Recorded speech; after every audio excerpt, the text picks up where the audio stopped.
নমস্কাৰ। সন্মিলিত সাহিত্য মঞ্চৰ আবৃত্তি শিতান সন্মিলিত প্ৰতিধ্বনি দিলীপ তাঁতীৰ পৰিকল্পনাৰে ইৰানাথৰ পৰিচালনাৰে আজি আপোনাসৱৰ মাজলৈ আগবঢ়াই দিছোঁ মোৰ সন্ধানত কবি ৰেকিবুল হক আবৃত্তি তাপ্তিদুতি বৰা।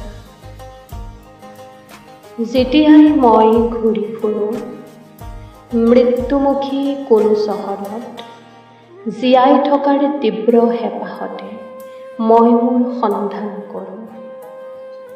যাত্ৰা কৰোঁ মই গাঁৱৰ পিছত গাঁও, চহৰৰ পিছত চহৰ, সুৰুজমুখে বিৰামহীনভাৱে সন্ধানহীন হোৱা মোক মই বিচাৰোঁ।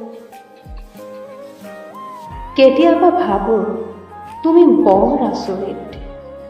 যেতিয়া মই আছিলোঁ তুমি নাছিলা কেতিয়াও। তুমি যেতিয়া আছিলা মোৰ বুকু ফালি, মই হেৰাই গৈছিলোঁ মোৰ পৰা। এতিয়া এখন দুৱাৰ খোলা আছে, এখন হৃদয় বন্ধ কৰি নিজক ঠাই দিছোঁ নিজৰ মাজত, অন্ধকাৰ জীৱনক পোহৰাই তুলিবলৈ।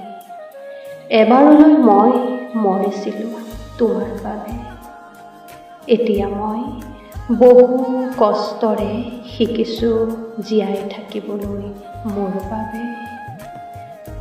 আকৌ শেৱালি ফুলিব মোৰ বাবে, বকুলে সুগন্ধি বিলাব মোৰ বাবে। এজোপা ৰাধা চূড়া হ'ব বিচাৰিছোঁ মোৰ বাবে। আকাশখন মোৰ কৰি ল'ব বিচাৰিছোঁ মোৰ বাবে। সেয়ে মই মোৰ সন্ধানহীনতাৰ খবৰ পাইছোঁ, মহাপ্ৰকৃতিৰ মহাগান শুনিছোঁ নীৰৱে। ব্যাকুল হৈ আকাশলৈ থৰ লাগি চাইছোঁ। আকাশ ইমান বিশাল, এজাক বৰষুণ আহিব মোৰ বাবে। ধন্যবাদ। নমস্কাৰ।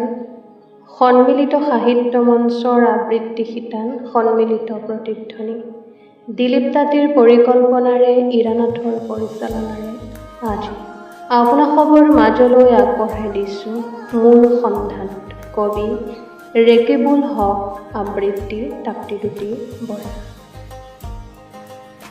যেতিয়াই মই ঘূৰি ফুৰোঁ মৃত্যুমুখী কোনো চহৰত, জীয়াই থকাৰ তীব্ৰ